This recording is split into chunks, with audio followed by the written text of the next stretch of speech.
So welcome all of you and welcome to the Values for Life series episode 81. It's really 80 episodes. It seems as if we have started it a few weeks ago. Time flies fast. And we are so fortunate that we are starting the new year with our very dear and respected Jayanti Didi. So a big thank you to Jayanti Didi for joining. Thanks a lot for sparing your special time with us as always. And we remember you were there with us exactly 1 year before as well. When you had spoken on a similar value, it was on solitude.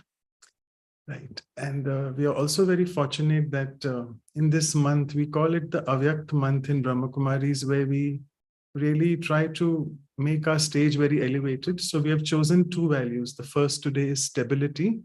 And after 2 weeks, it's regularity. These two values really help us in making our effort more sustained, more consistent. And it helps us in really having a good remembrance and good connection with the Supreme Being. So that's all about stability. And as always, Didi doesn't need any introduction at all, but we always have some new souls who are joining. So I'd just like to say a few words about her, that actually Didi now currently serves as the additional chief and the administrative head of the Brahma Kumaris. And she also has been serving as a European director since many, many years now.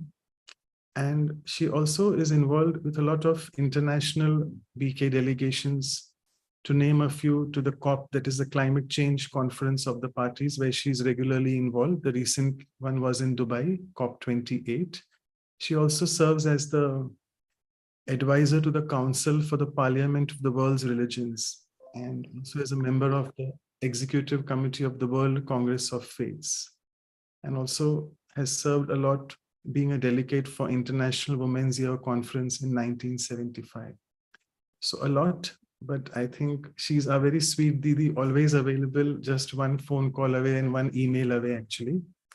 So before I give it to Brother Eric and Sister Claudia for welcoming with flowers, as always, a few lines for Didi and for the value of stability. So in today's world, where there's so much of unpredictability, and there's always a question on people's reliability, we have with us indeed such a wonderful personality who exudes through her voice the much needed stability. In the world around, where there's so much of cruelty and humanity is on the brink of collapsing due to fragility, souls are experiencing in their attitudes a lot of frailty. But Didi is the one who provides them the spiritual hospitality. We'll experience that again through stability, her talk today. That helps shattered souls to face the ugly reality through the Supreme Soul who makes them realize their real royalty. And finally raising their morale and liberating them from the spiritual poverty and converting all of them into sovereign beings filled with fidelity. So with this, I would now request Brother Eric to please go ahead. Thank you. Om Shanti, everyone. Greetings and special greetings to you, Magic Shanti Didi, with the special rose that is just like your background. It just fits the perfect colors of your presence. And you are, of course, the living rose, but we keep this as a remembrance and memory of those we love. Happy to share with you, to welcome you, of course, in Canada. This program has like a foot in Canada, but the other foot around the whole world. And I know stability must have so many different aspects connected to it. And you'll probably cover a few, but there's one aspect of stability that you will not be able to share. And it's probably the way you have been source of stability for many of us. And of course, your humility will not allow you to say anything, but I can share because I've been with you for now 40 years. Can you believe that the first time we met, I was in my early 20s, and now it's 40 years later, and we're still here, stable, smiling, enjoying life. And to me, you know, like behind me, this picture of a lighthouse, you know, which is in the ocean. And regardless of the strength of the waves and the darkness of the night, the lighthouse remains so stable.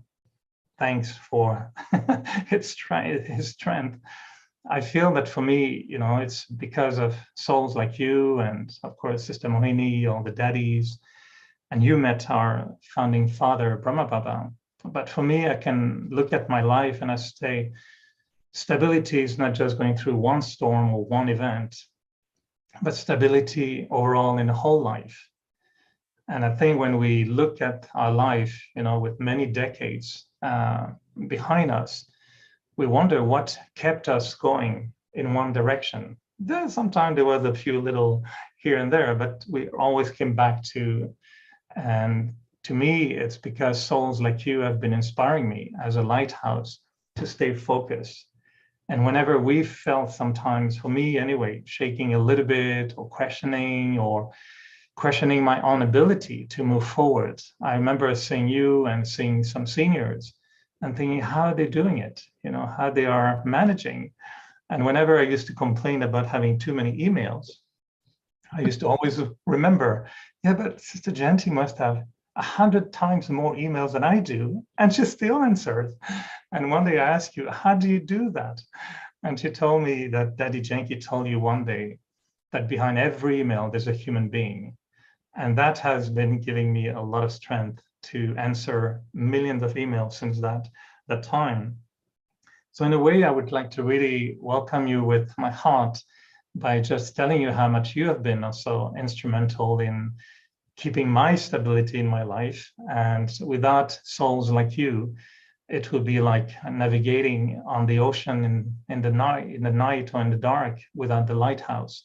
So thank you for being my lighthouse for the last 40 years and helping me to maintain that stability. I really, really appreciate. And I know every time we meet, it's usually very short, but I've seen how much your presence stays with me. I remember our last little lunch together in Piz Village, and I've been mentioning to so many people, it was not an ordinary human being who walked in the room, sat with us, ate like a little bird, and flew away. And I thought, what was that? What happened?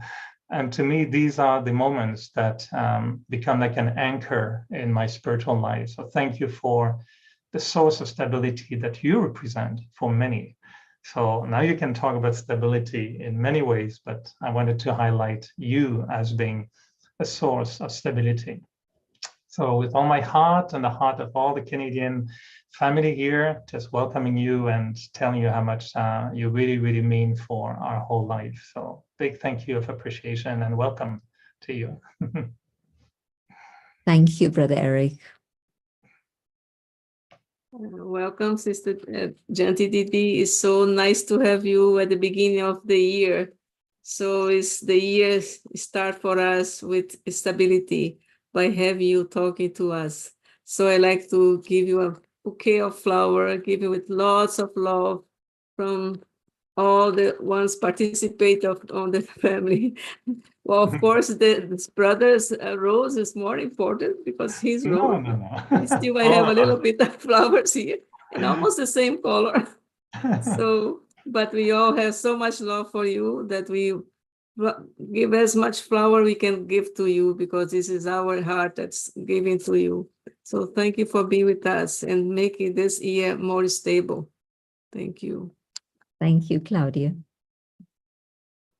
So before we go on to listening to Didi Jayanti, a few housekeeping instructions as always. The interpretation icon, you can please select the language you want to listen to. And please feel free to send your questions to me whenever you are ready so that I can ask them after Didi finishes the talk. So over to you, Didi. Thank you. Om Shanti.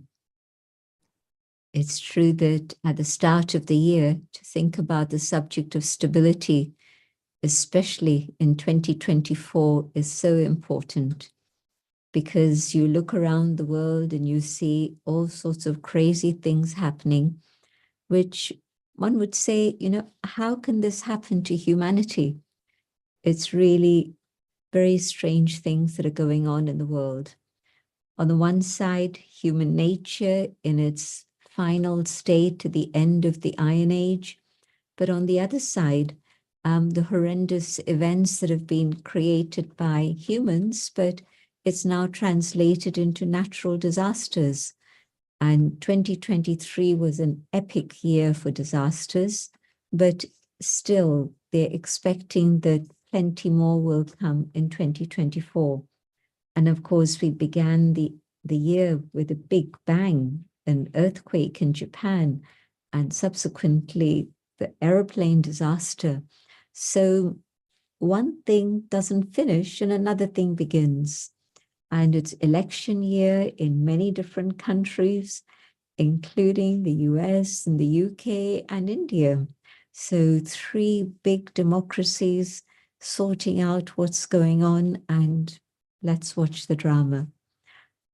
And we have to be very, very stable in our own awareness and consciousness to be able to go through all of these upheavals and say, it's okay, we understand what's happening. And so I see how stability is very much connected with faith. If my faith can remain stable, my own awareness and consciousness remains stable too. If my faith begins to fluctuate as I see what's going on around me, then of course my own inner state of being also begins to question and wonder, why am I here? What am I doing? What does the future hold? And on the other side, there's Baba. And Baba keeps reminding us, whatever it is that's going on, just keep holding my hand, the hand of Srimad, of God's instructions, and you'll find that that power enables you to move forward and keep going till you reach your destination. And so what is my destination? At the present moment, the destination is to reach the final state of having settled all karmic accounts. Generally, when people talk about situations, they say, well, I don't know what sort of karma I've done. And those who understand the philosophy of karma and the knowledge of the cycle won't ever say this. We understand that there's been a lot of mixture in our behavior, a mixture of positivity with negativity, of darkness and light, both moving together. But the darkness was more than the light. And when we followed Baba's instructions and came to Raj Yoga, it changed, and we began to gradually understand what is light, what is karma, what is the quality of karma I should be engaged in, and how it is I can continue to move forward to my final state where I will have settled all karmic accounts. Sounds a beautiful story, doesn't it? Well, it is, but it's also a reality, not just a story. And so today, where I stand, I look back at 2023 and I say, well, thank goodness that's over and done with. But it's not actually, because many of the things that have been happening in 2023 will move in a more intense way in 2024. And so we don't need a crystal ball to predict that there'll be more natural disasters, there'll be more events in which human beings lose their awareness of what is humanity, because we're sliding very swiftly downhill. You know, when you go up the mountain, it's slow, it's steady, it's hard work, but it's enjoyable because you know you're moving in the right direction. And when something happens to make you fall down and you come sliding down again, maybe the slide down at first is a little bit slow, but then it's like hurtling down the mountainside. And you know that that's the direction that the world seems to be going in. But when we have spiritual understanding, then we say, I know what's happening.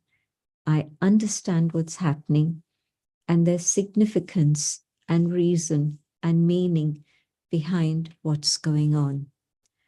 It's like when you see the darkness and you understand that it's okay. We may hit midnight and it's going to be pitch dark, But beyond that, we know that the sun will rise and the day will begin. So for those who are on the path of spirituality, we understand that we're coming to the end of that downward slide, which has accelerated in the last few years so rapidly. You know, when it's climate change, the scientists say that the things that we had predicted would take another 50 years, we see it happening within the space of a few years. And so who would have thought that the Antarctica, this amazing, unlimited expanse of ice, would start melting? I mean, in no human scenario would you have been able to predict that. And then just a few years ago, the scientists started saying, it's happening, it's happening. And today, that's the news we have, that so much ice is gone, and now instead of an expanse of white ice that was reflecting the sun back, now it's a dark water that's absorbing more of the sun and is escalating all the problems. So we know all of this, but we're able to stay detached from it, understanding that it's actually the movement towards the day, that the dark night will finish very soon and the day will begin. But before the day can begin, I need to keep this flame shining inside all the time. Do you remember the story of King Janak? I'm sure most of you do, but just in case. So there's many stories of King Janak, but the first story is about his search for enlightenment, and then a simple cobbler explaining to him what needed to happen. But the last story is where the king was renowned throughout the kingdom, that he was able to maintain the state of spiritual consciousness on a very high level and experience liberation in life, even though he was still at home in his palace with his family, looking after his kingdom. So how could he do it? How was it possible? And a sage, a sannyasi, wandering around, decided to go talk to him, came to the palace, and he was given access, and he meets the king and says, but sire, how do you maintain that awareness of liberation, even though you have all the trappings of royalty and luxury and responsibility? And the king said, before I explain, I want you to do one thing. I want you to see the palace. And here's a little deepak, a little earthenware lamp with a flame.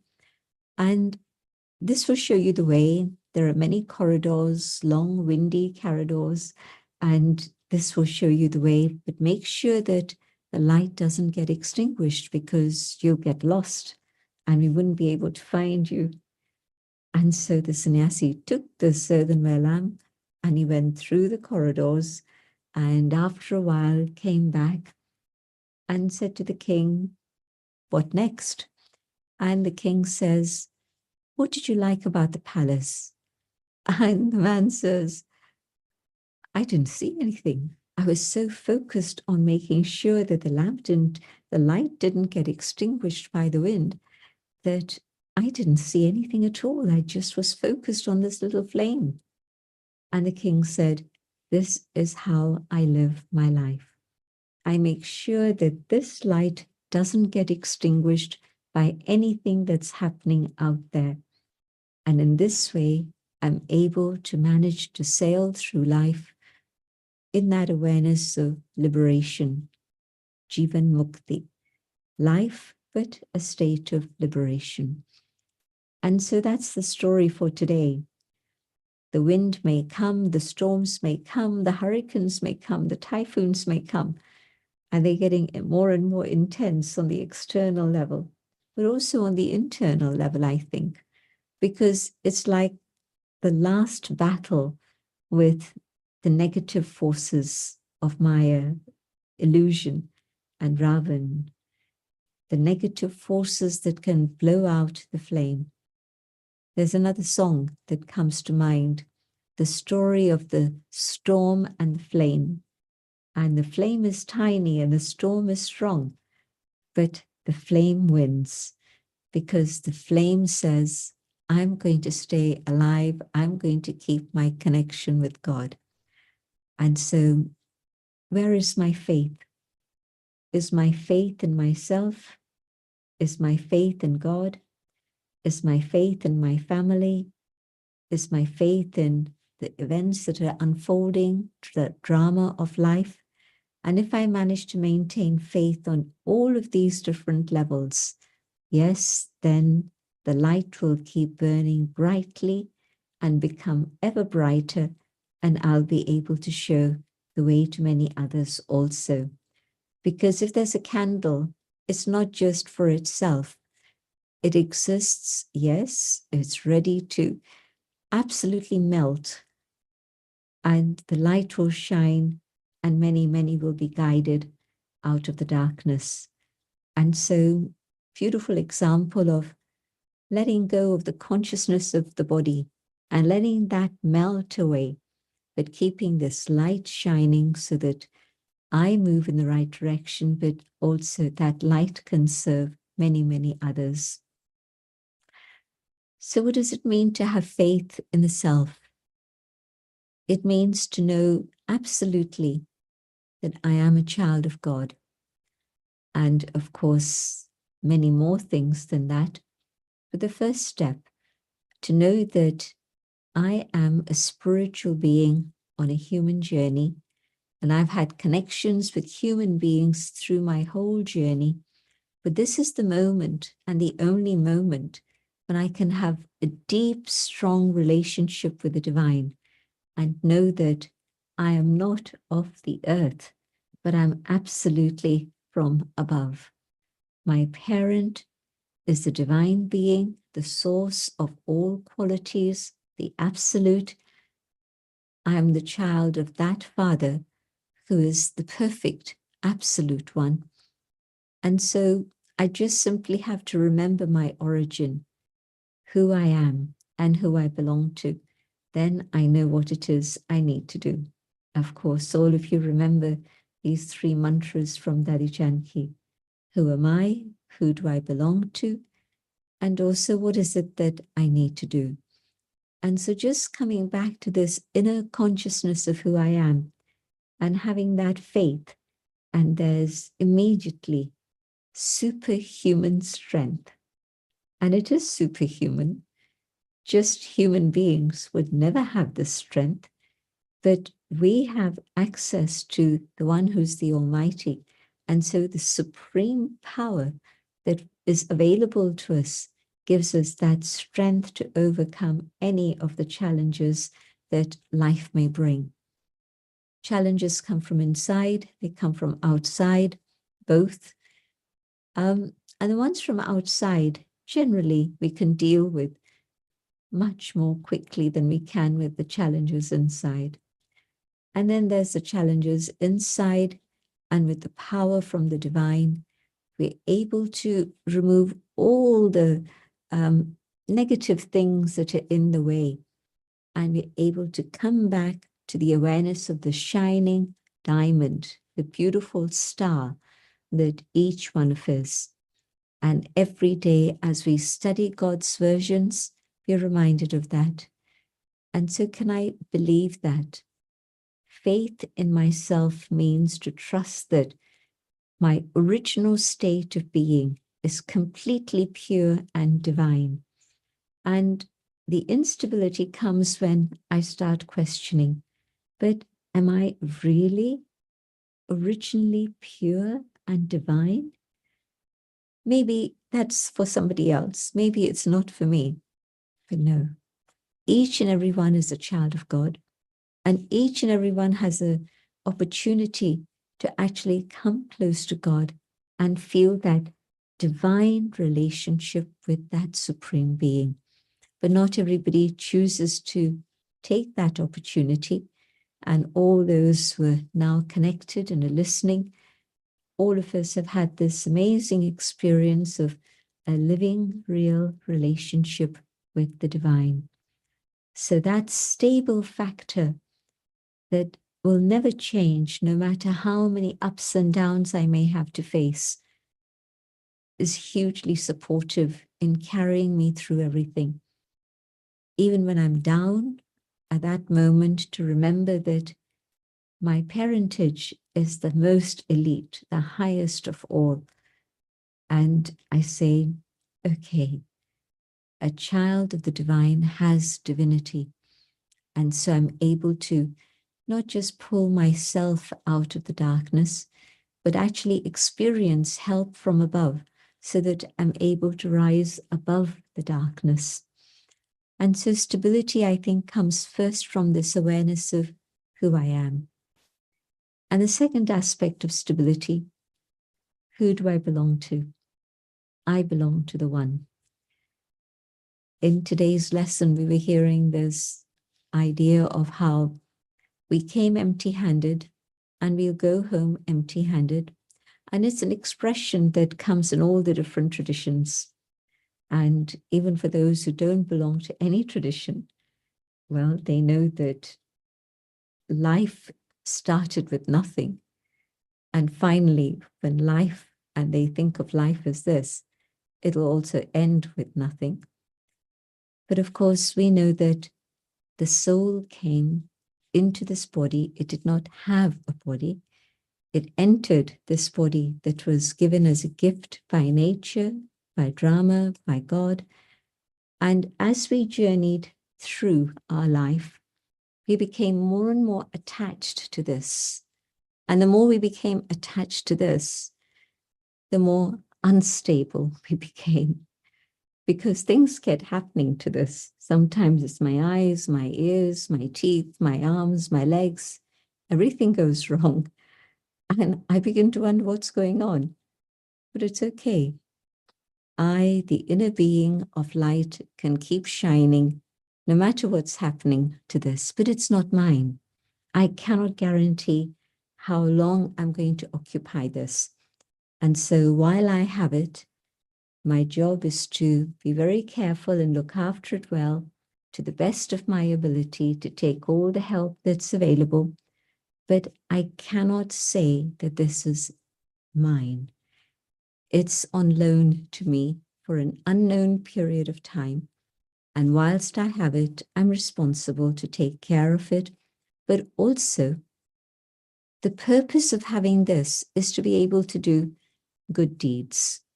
And the more I engage myself in good deeds, the greater the power I accumulate within the soul, and the greater the stability I have, so that even though the link between soul and body might become very fragile at times, and many of us had the fortune of connecting with Adi Janki, and we saw for the last many years, at any moment, it felt as if she was ready to go. The soul really was ready to go anyway, but it just felt that at many times, just a little whiff, and the soul would fly away. But she knew how precious it was, and she knew that while she had this costume, she would be able to serve. And so that awareness gave her strength, and she continued and continued until the very last moment. And so although it's not mine, if I treat it well, keeping it healthy and safe, because I'm a trustee, then it serves me well. But when I go, I leave this, and everything I had accumulated and all the connections I had built up and nurtured carefully through the years, it's all gone. That's it. My final journey is alone. And most people don't know where that journey is going to lead to. They perhaps know that the soul is eternal. Mostly, many people don't know. No, actually, 80% of people know that there's some sort of spiritual energy, because 80% of the world's population believe that there is something more than just the body. The 20% are pretty vocal. And so sometimes their voice is a very loud one. but it's actually only 20%.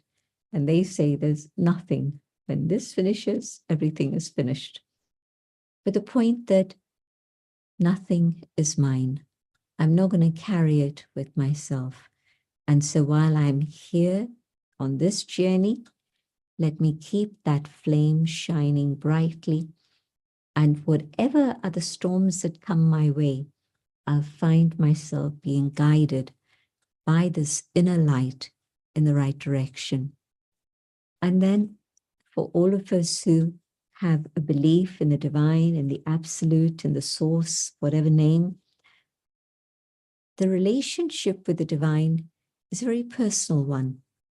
It's not just some energy somewhere, but no, it's a personal one in which God is my mother, my father, my friend, my teacher, and my guide, and any other relationship I would care to mention. And that gives me a huge amount of stability. When children are growing up, they say that the first 7 years are the most formative years. And I believe that's true. And if there's been a stable family background, parents who are always available, parents who are concerned with the physical, emotional, spiritual nurture of the child, then what you're seeing is an adult who's going to be very stable in their life. And if those first years are a state of upheaval because the relationship between the parents isn't as it should be, and therefore the relationship with the child is definitely not an anchor providing stability, then we see many problems arise later on in life. And so our spiritual birth, the awakening that we have to the understanding of the self and the divine, that truly is a moment of transformation in which maybe I was afraid, and now that I recognize my parent, I'm not afraid anymore. Maybe I was emotionally very weak, and now I come to the divine and experience that love and support, and there's a transformation that's instant. There's an inner strength that provides a stability that I've never known at any other moment in my life. And this only increases and moves further. If you have a friend you can rely on, that gives you courage, it gives you strength. When I connect with God and I know that my friend is always available for me, I know that it's just one thought and my thought reaches the divine, and that help is available for me at all times. So the fear that brings instability is removed. I look at the world today and I see that people in high positions have a lot of fear. People who have nothing have a lot of fear. And so there's always something that people are afraid of. And for those who have a living relationship with the divine, I know the soul is eternal, it will never die. I know that my good karma will stay with me. Wherever it is the soul goes, it carries the impact of its karma with itself. And most of all, I know that God is always my strength and support. And so the ups and downs of life, really, that's it. That's external. It's nothing that can shake me internally. And so there's no fear. Fear and instability go together. And when I have stability, I'm absolutely without fear. Whatever may come, it's okay. I have the power and the strength to carry me through everything. And so anytime you're afraid, just check yourself. Where is it that there's an aspect of faith that's missing? Do I lack faith in myself? Do I lack faith in the divine? And maybe it's because I haven't cultivated all the different relationships that can give me strength. But each and every connection with the divine, and there's a huge amount of power that I'm able to draw upon. And so it's there, it's available for me. And so stability becomes very natural. It becomes very easy.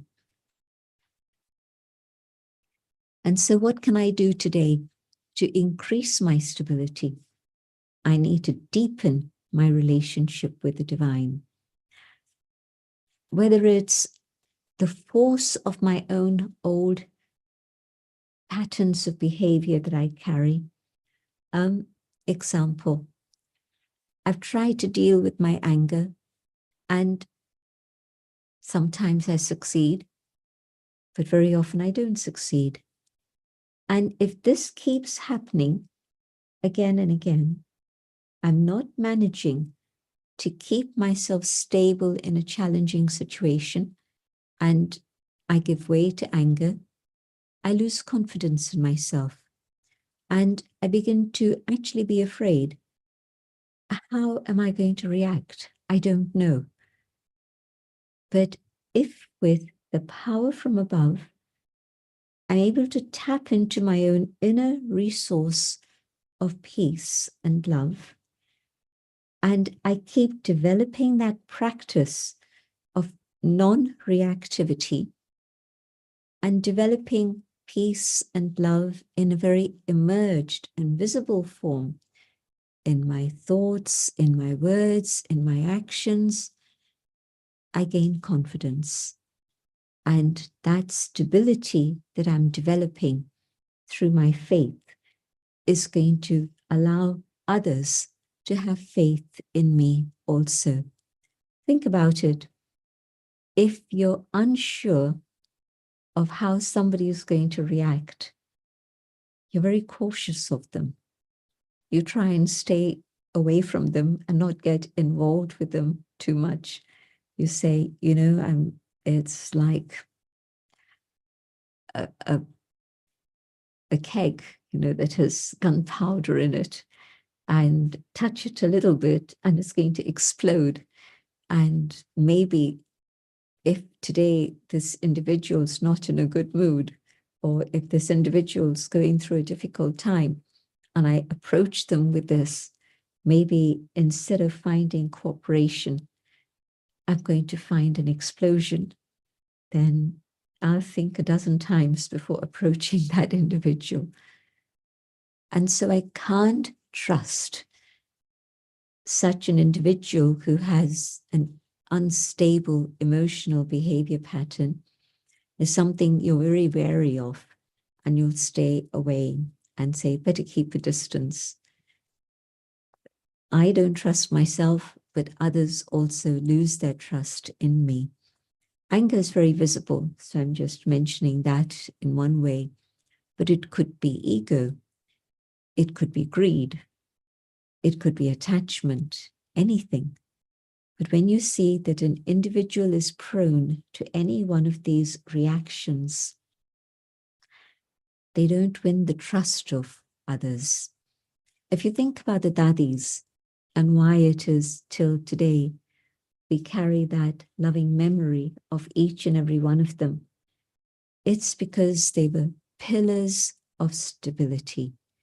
You knew that even if there were difficult things going on, they would always be shining light.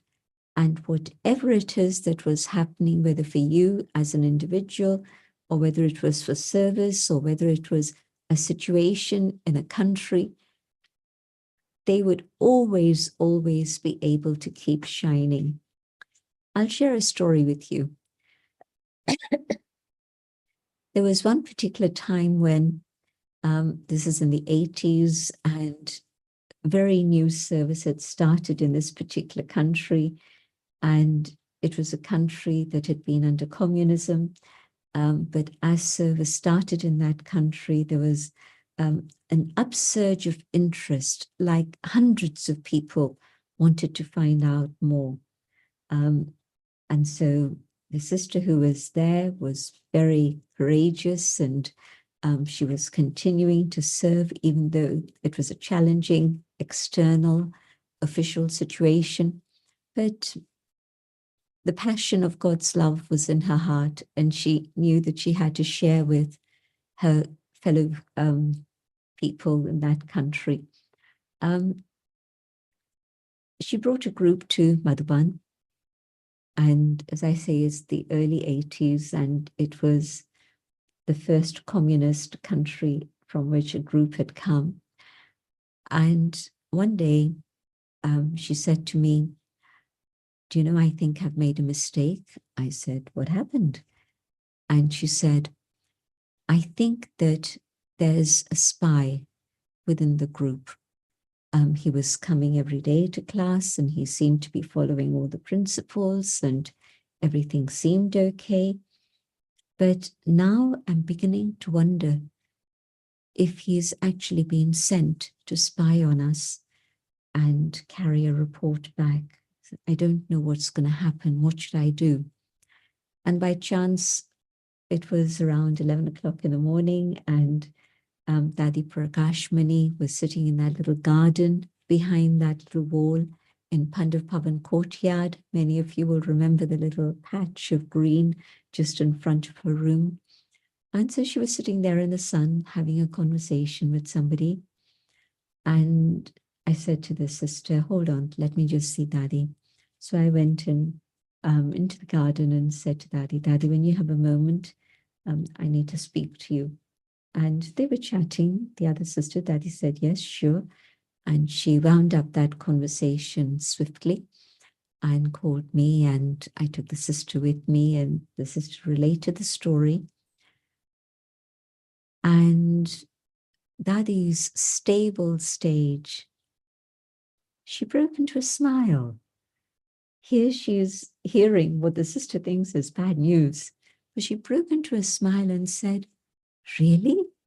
Let him enjoy Madhuban. Let him take benefit." And the girl was shocked. And Dadi said, "Well, he's made the journey here, so it must be his good fortune. Is he saying anything wrong? Is he doing anything wrong?" And the girl said, "No, he's following the whole system and it's all fine." And Dadi said, "Well, what is he going to experience? He's going to experience peace and love and truth. So let him enjoy and take benefit. And when he returns back, I'm sure that's what he'll carry with himself." Dadi's absolute faith and total stability helped the sister come to that point of acceptance, stability, and they went back home. And sure enough, this individual never came back to the center. So whether it was just his own awareness of let me go check things out, or whether it really was somebody sent by the government, whatever it was, but there were no further repercussions. And as Dadi said, we have nothing to hide. All we are doing is sharing ideas of peace and love and truth. And that's what he'll experience, and that's what he'll carry back. And so that's exactly what happened. Dadi's absolute faith and conviction in that this is God's work, and there's only love and truth and purity in it. That's it. What else? And so, yes, the faith of one can give support to many others to become stable also. It's like if you're in a gathering, one person is afraid, the fear is infectious, and everybody starts shaking. But if one is stable and is fearless, they're able to inspire that same stability and courage in others also. So this is what the Dadis have done for all of us. So Eric, yes, I understand exactly what you're saying. The Dadis have been amazing lighthouses. And then all of us who had that fortune of being with Baba and the Dadis, we strive to do the same. And each one, as they move along in the journey, becomes a support for many others too. So faith is such an important factor. Faith in the self, faith in the divine, but also faith in the family, the spiritual family. And very often we sometimes see the behavior of some people and we ask the question, is this how a yogi should behave? Well, let me ask myself the question, am I how a yogi should behave? And so if I ask myself that question, then of course I'll know what it is I need to do at this moment. Just simply stand upright on your principles and your values and not allow anything from out there to shake you in any way at all. We see many things happen in the family. And then Baba reminds us, well, the speciality of each one in the family is that they love God. That is without exception. God's family is one family in which everyone has this awareness of who is God and has a relationship with God. And then whatever else it is they're working on, working through, yes, many different things. Just imagine how many births we've had, how much trauma we've gone through. And so today, when I see a soul behaving a little bit strangely, not to ask the question, why are they doing this? But to know that I have to have compassion and love to help them through it. And sometimes it's just silent good wishes. Sometimes it's a sweet, gentle conversation filled with humility and love to help them understand things a little bit more clearly.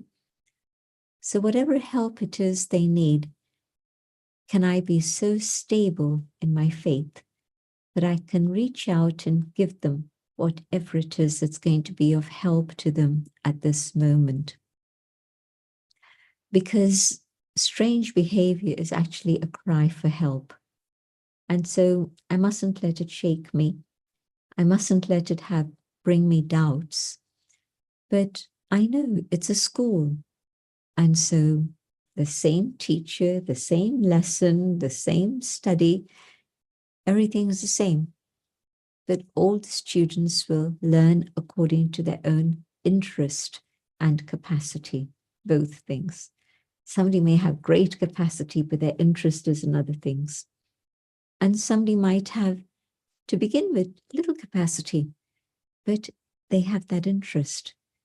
And that capacity can grow and develop. And so let me not put anyone in a box and say, well, they're like this, finish, full stop. No, they're in that box today, but tomorrow maybe they'll break the box and they'll be flying high. And maybe my good wishes at this moment and my stable faith in them is going to help them move out of that box and start flying. So let me do what I need to do to support and help them. So faith in the family is something that one has to cultivate and develop. And that brings a lot of stability. On an inner level, stability is where my mind doesn't get a storm of questions and wasteful thoughts. A stable mind means man manabhav, I can focus my thoughts on God. Instability means 1 minute I'm here, the next minute I'm there. I cannot stabilize my thoughts on God, and I'm missing out on the highest gift of the whole cycle, the relationship with the divine.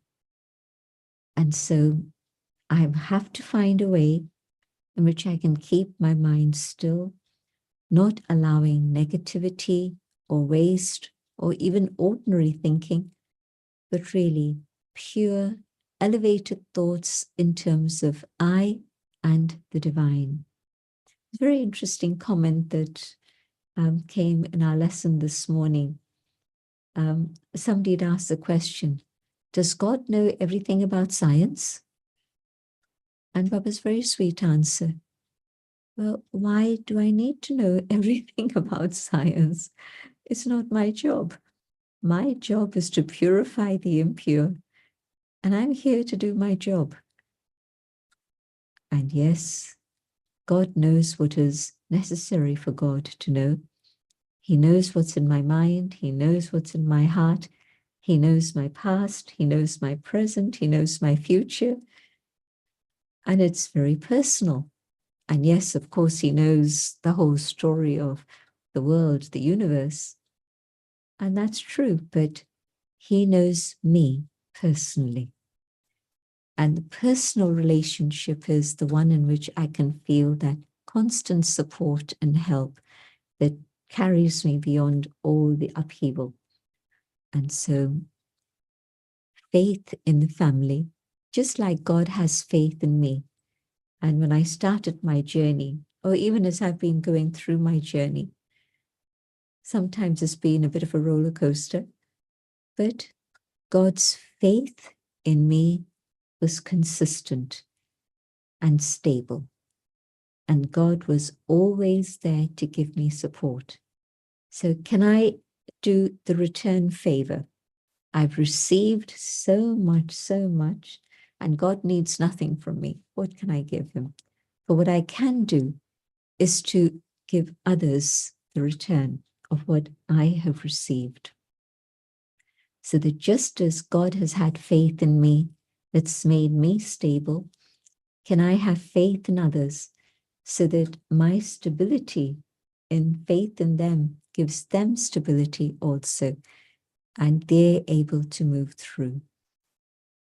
And of course, the fourth subject that is so very important at this time. Do I truly believe that everything that happens within the drama is benevolent, is beneficial? And when I believe that, then as scenes unfold, I will have stability. Even seeing the scenes far away, whether it's wildfires somewhere, or whether it's floods somewhere else, whether it's insane killings going on. On one level, it's out there. I'm not personally involved. Maybe if I were personally involved with someone, a few, or something, maybe it would move me. But generally speaking, when we're seeing things happen at a distance, or even in our own country, but it's not touching me personally, it's easy to be stable and say, okay, let me meditate, let me send good wishes and God's light and love, and maybe that will help them. But what is more challenging is if there's a personal involvement. Now, my son is there where I know there's a wildfire. And yes, I'm responsible, I'm a trustee. And so I try to find out how he is and whether he's in the path of that fire or whether he's somewhere on the other side of the country and is not in the path.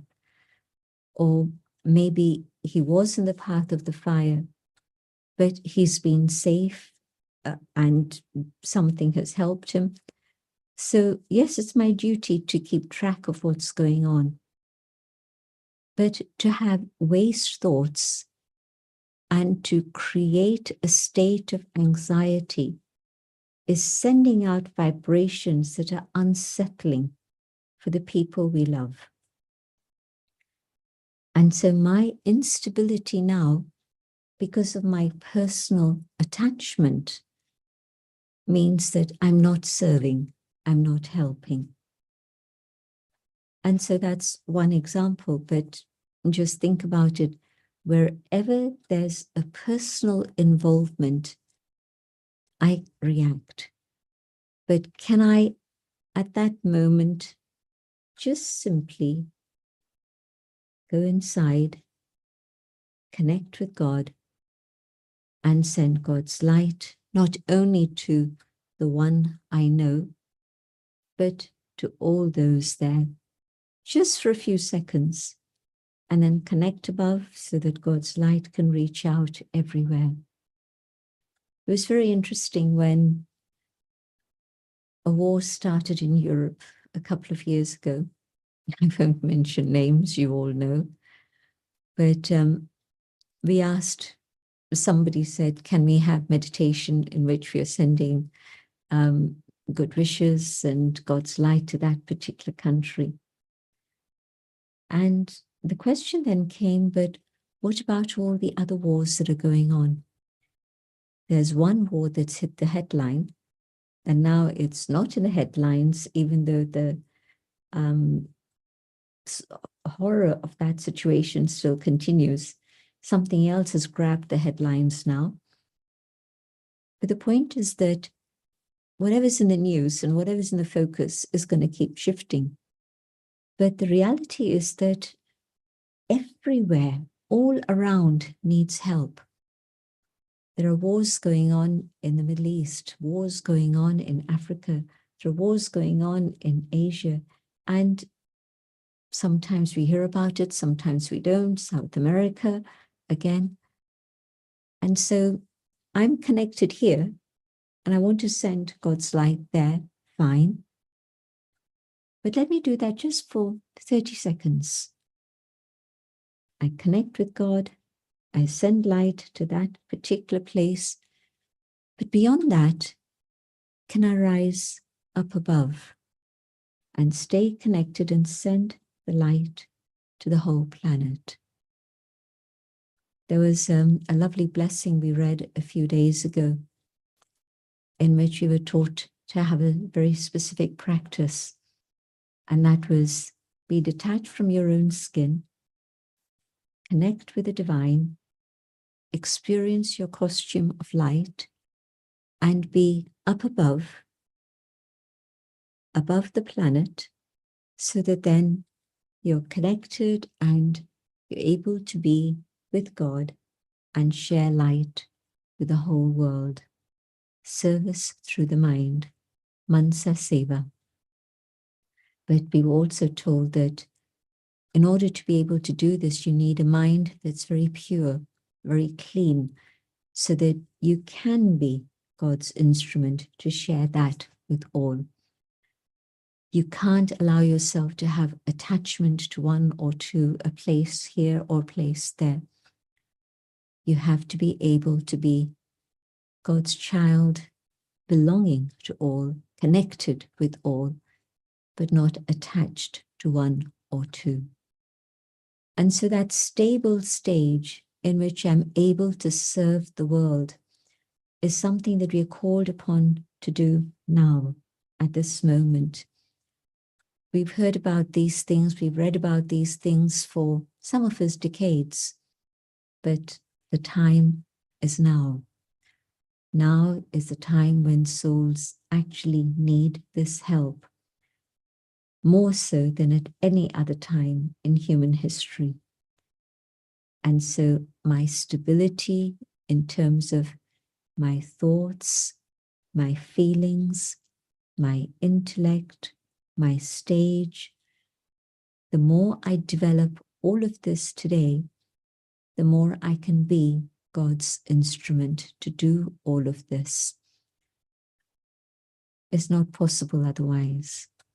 A wavering mind, a buddhi, an intellect that's distracted by this thing or that thing, it's not going to work.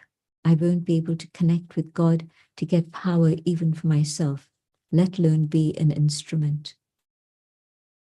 The other thing that I want to mention is instability often comes from thinking of the things of the past. I tried this and it didn't work. I tried to help this one, but they were so ungrateful. This happened and that happened, and all of this means that I'm very distracted. I'm not focused at what I need to do now. I'm seeing an individual, I'm seeing a situation, and it's triggering memories, and with those memories, the feelings of the past. And so it's destabilizing me now. My mind is wavering. What should I do? How can I do it? What's the point of this? Can I really help? It's also distracting my intellect. My intellect is being pulled in many directions. It's not able to focus on God. And so whatever goes on, even if memories of the past are triggered, I have to make sure that I've understood how to deal with those memories, and I've cleaned them up, and I've learned something from them, and they don't destabilize me today. There was a moment when Daddy had said, you can be paying attention to the mind, you can be paying attention to the intellect, and then something trips you up.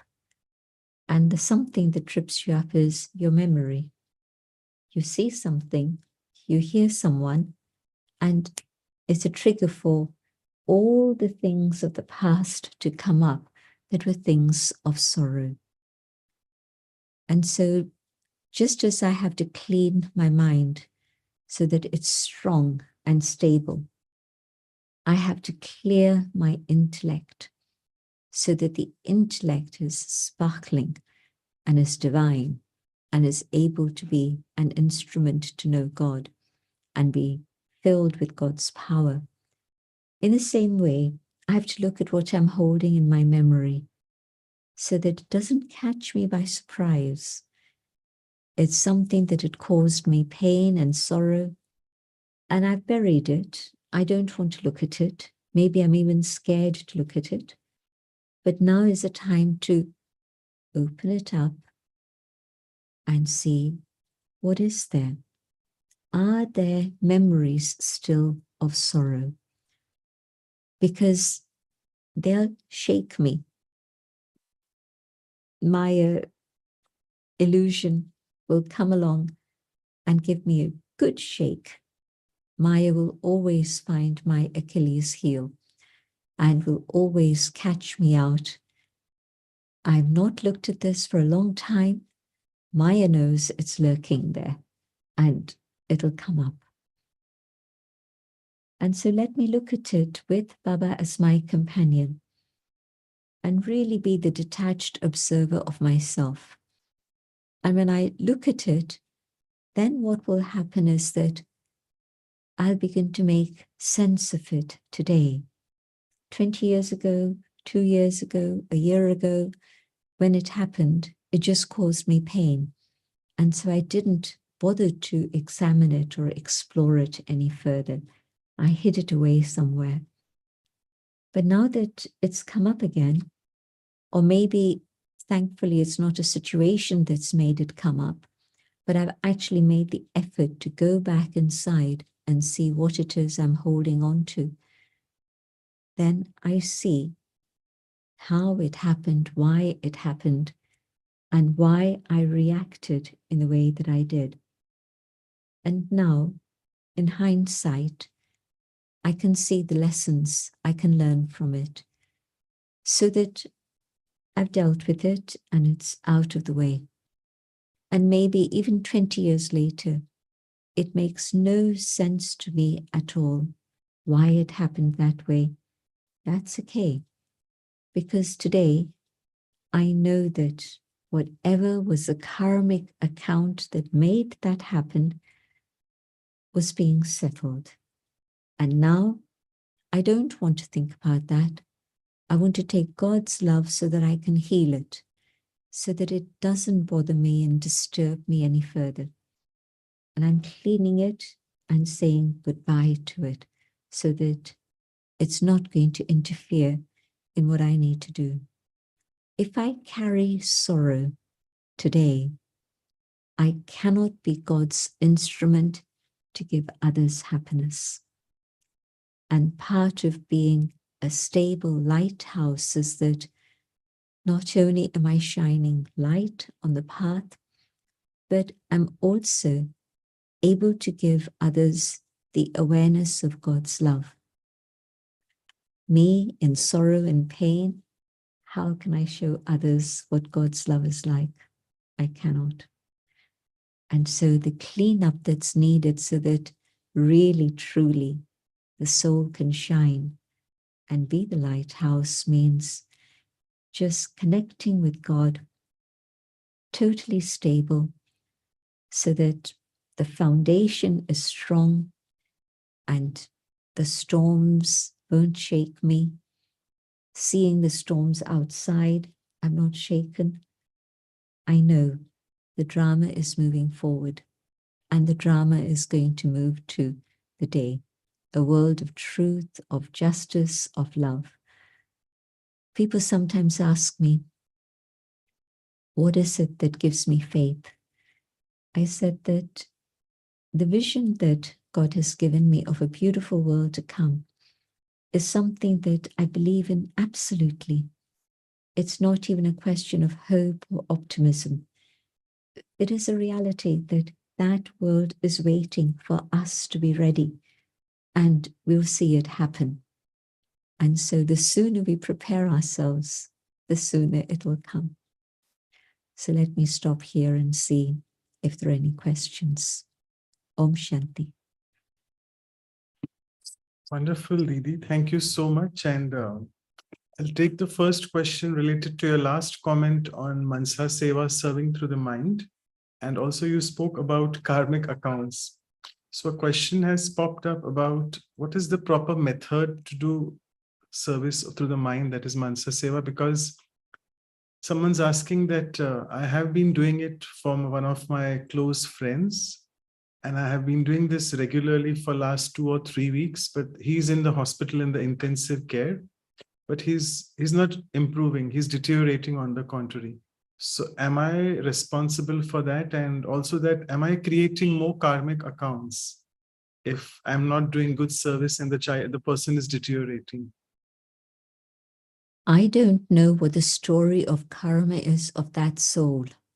I know that he's my friend, but I don't know the story of past births or his future. But yes, out of love and the spirit of support, I want to send good wishes. But in fact, as I mentioned earlier, just simply send out good wishes, keeping that particular individual in mind for 30 seconds. That's it. You don't focus on that soul anymore. Then you just stay connected, and the light has to go out to the world. Otherwise, it's just my personal relationship and my attachment to one individual. Yes, I have to serve the people I know and love, but if I just focus on them, then it's just my personal connection with them. But no, I'm sending good wishes, one, and then I'm with Baba, God, and I'm sending good wishes to all, because there are many, many who might be in similar situations. And so I think that it's important to not take it personally. Whatever is that soul's destiny is what will unfold.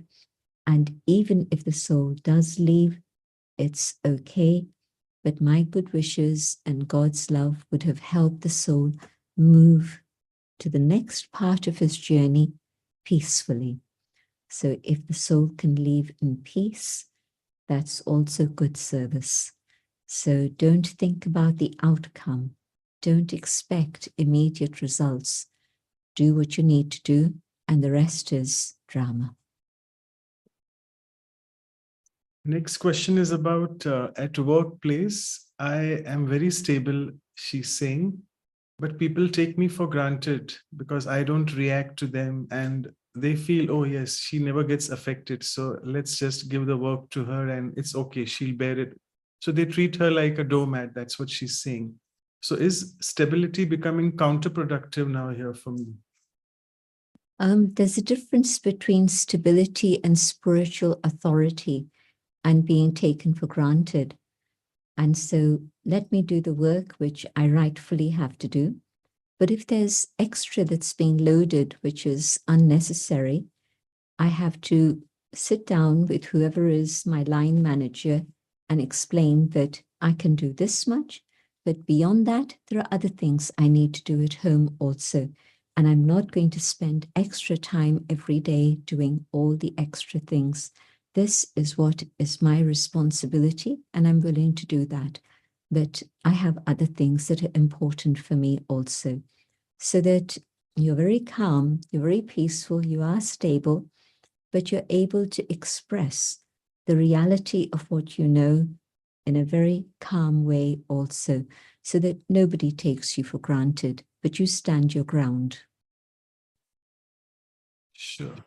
Someone's asking that I have recently joined the Brahma Kumaris, and the meditation which is taught here is about the early morning Amrit Vela. I find it very challenging, particularly in the days of winter. So instead of getting up at 4, can I get up at 5, because I will get that extra sleep? But when I go to the center, they tell me, oh, you're getting up very late and you won't get that much which you're supposed to get at 4. So I'm in a dilemma, a conflict, what to do. I think each one has to discover what is the optimum for themselves, but it is a fact that the quality of yoga that you have at 4 o'clock in the morning, when it's very special time to feel God's presence and God's power, is not something that you can experience from 5 o'clock or 6 o'clock or any other time. That is a reality. And so the best time for yoga is 4 o'clock in the morning. Can I adjust my timetable so that I am giving the body the rest it needs and making Amrit Vela my priority? I think I have to find a way to adjust that and make that happen. So see how you can juggle with your other duties in life, but let the body have enough sleep, but yet still be able to have that early morning time. Thank you. This is another question about serving, that probably there's a little bit of financial crunch here, that she's saying that I have saved a bit of money for my child to go to the university, and he may soon do that in the next 5 years. But I also have a lot of plans for service. I'm thinking about expanding to new areas of another country, or buying another center, or renting out another place. So should every resource be used to reach to more souls? Should I invest in centers now that 2024 and things are becoming really unstable? Or should I keep that for my child who is supposed to? So a little bit of conflict for less money. So how to serve in that little bit of money, financial things particularly? My experience tells me that if I have a family, Baba always says my first responsibility is to my family. And so I have to take care of my family. That's my responsibility. Service, let me use the time, the money, and the energy that I have after having looked after my responsibilities. And if I do that with a clean heart and honest heart with love, then Baba's responsible for the rest. If I'm diverting my funds for what I think is service and neglecting my child, that's going to be a karmic burden that I carry, because everything is going in a strange way, and I don't know how long the confluence age is going to last. And so maybe in 5 years' time, my child really wants to study, and that's going to be very important. But I can do all the service I want to do with one place. I don't need a second place. Rather, let me serve with my heart and love, and somebody will come along who will say, well, let me do service at this other place. Otherwise, it's just me and my desire. I. It's not pure, unadulterated, altruistic service. I can be in one place. The Dadis started service in little patches. In London, we started in Tennyson Road, in which we had 2 tiny rooms.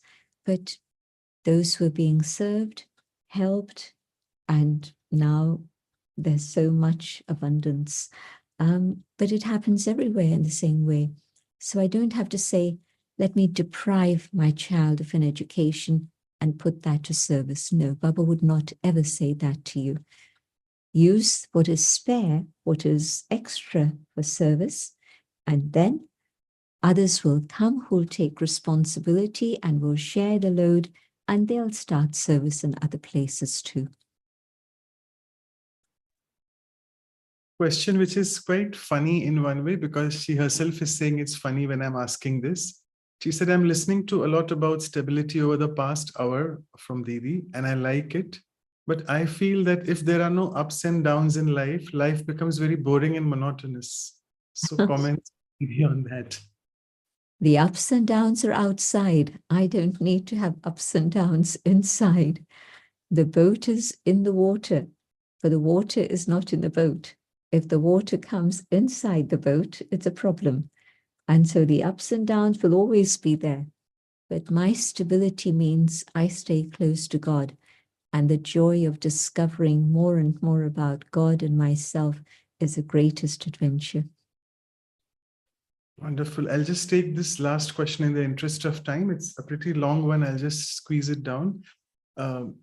It's about one of the souls is saying that she's been supporting migrants at the sea for years, the seashore, and she sees a lot of photos of deceased individuals, including men, women, and babies coming in illegally to the country. And she said, I've become a bit desensitized to this injustice, but I'm still continuing this task. And at times I do wonder about the potential negative impact this ongoing work could have on me over time. Is it appropriate to continue this task with knowledge and detachment? My time and energy is important. My state of mind is important. And so if I feel it's having an impact on me and it's draining me of my sensitivity and my compassion, then let me take a pause and maybe I come back to it again later. But the more important thing is to develop myself internally so that I have greater and greater capacity, because it's not just 1 or 2 or 5 people who are experiencing injustice. The whole world is in a situation of injustice.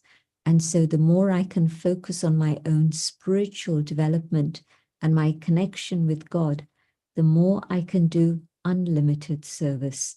And so here, yes, whatever I've done is good. It's good karma.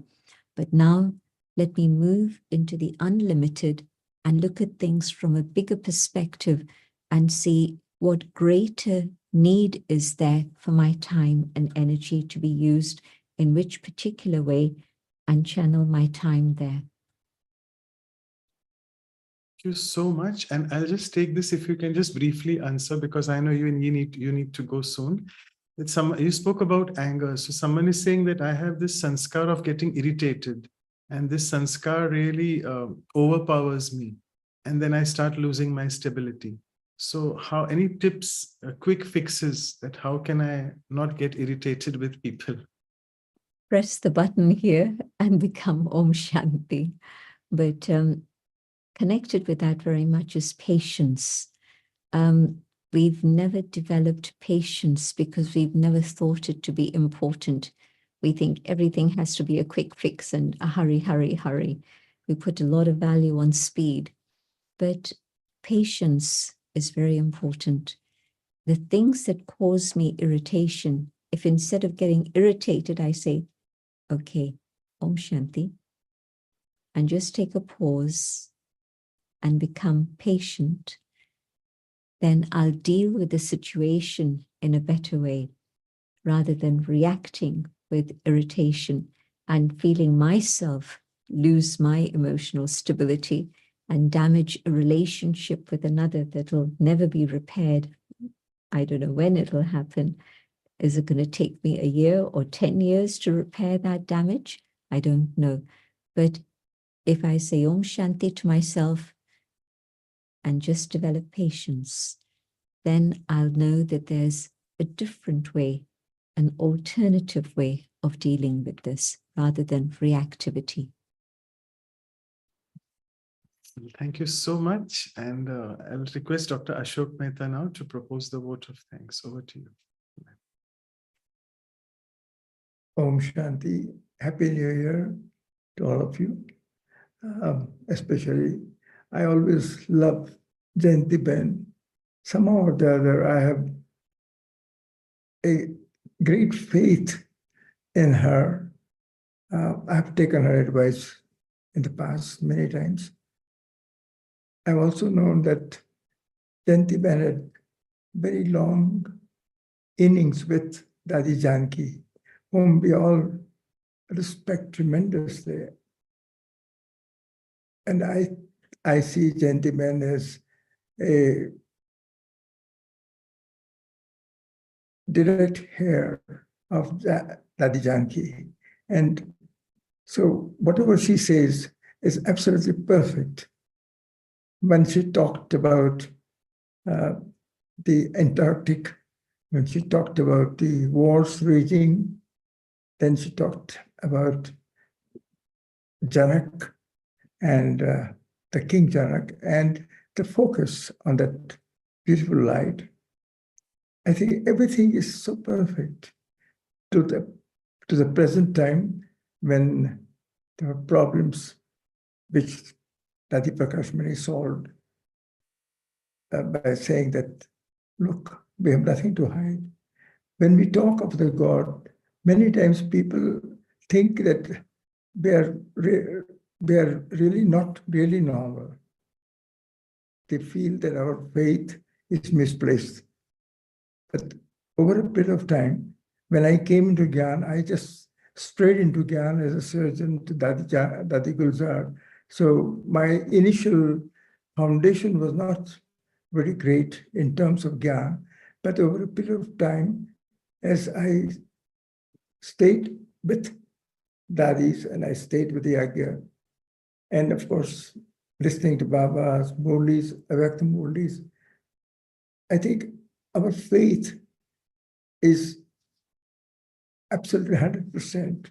There cannot be any question about the faith in God. But still, we are always told not to use the word God repeatedly.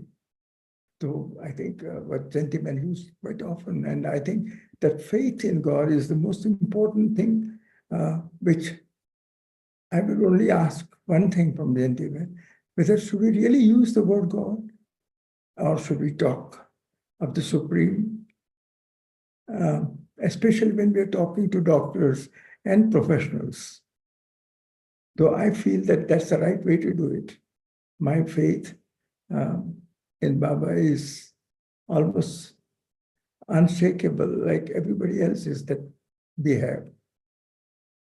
It's only one question I have, but I am sure that whatever she has said has been such a beautiful illustration of what Baba can do to all of us. Give answer to every query that people have. So the answer is very simple. We should not waste our thoughts on things outside our control. We should focus more on ourselves, but she will not say that straight away. So I think that's something very beautiful. I enjoyed your talk every time. Every time I see you also, that pleasant feelings you get, the vibrations, though you are sitting in somewhere far, far away. So thank you, Jayantiban, for guiding us in this values program more than once. Thank you, Dr. Ashok. Thank you. Thank you so much. And we just have 5 minutes left. Over to Sister Anu quickly for the announcements, and then we'll have a small meditation. Take a quick minute to announce. Also, really thanks, Didi, on behalf of everyone here, that deep insight into my truth, who am I, the spiritual truth, and staying stable, and having faith in God that will have faith of God in me, and also drama.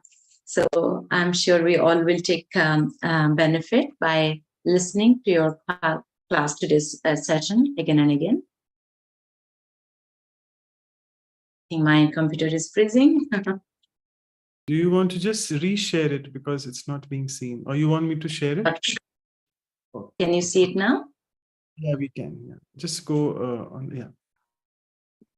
So just after 12 hours, we'll have a silence retreat on stability. So we can reflect further deep in the silence within us with the spiritual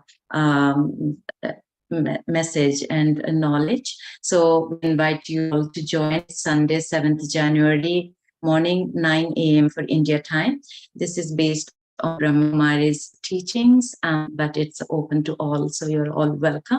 And we'll have the workshop on stability 1 hour, 1 week, as we always do.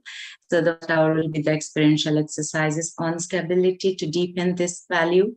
And we'll have Yogesh brother from Turkey to take us further into insight for talk on stability. So 13th of January, Saturday, morning 6:15 a.m. for West Coast time, and that makes it 7:45 p.m. India time. And our next episode for Values for Life series is episode 82 on regularity. That's Niyamitata.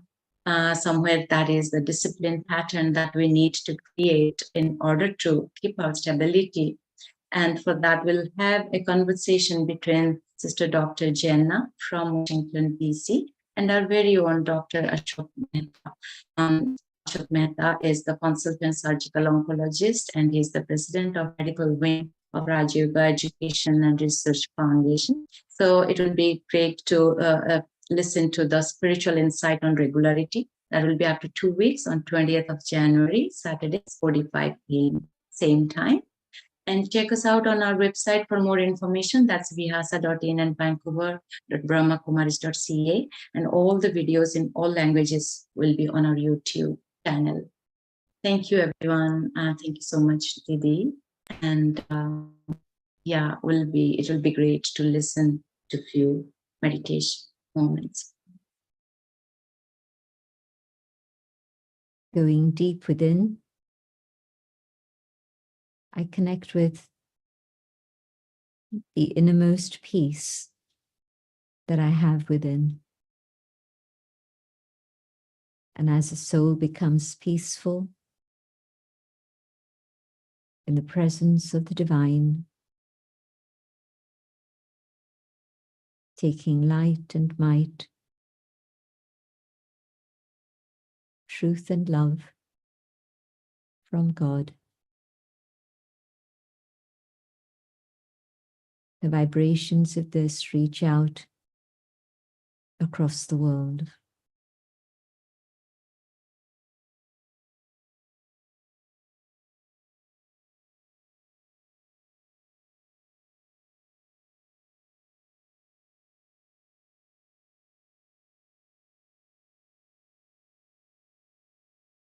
I come back to the awareness of the physical dimension, but I keep this connection with the one above, so that that power stays with me and stabilizes me through all the things I need to do. Thanks and gratitude to everyone who has made this happen. Om Shanti. Bye-bye.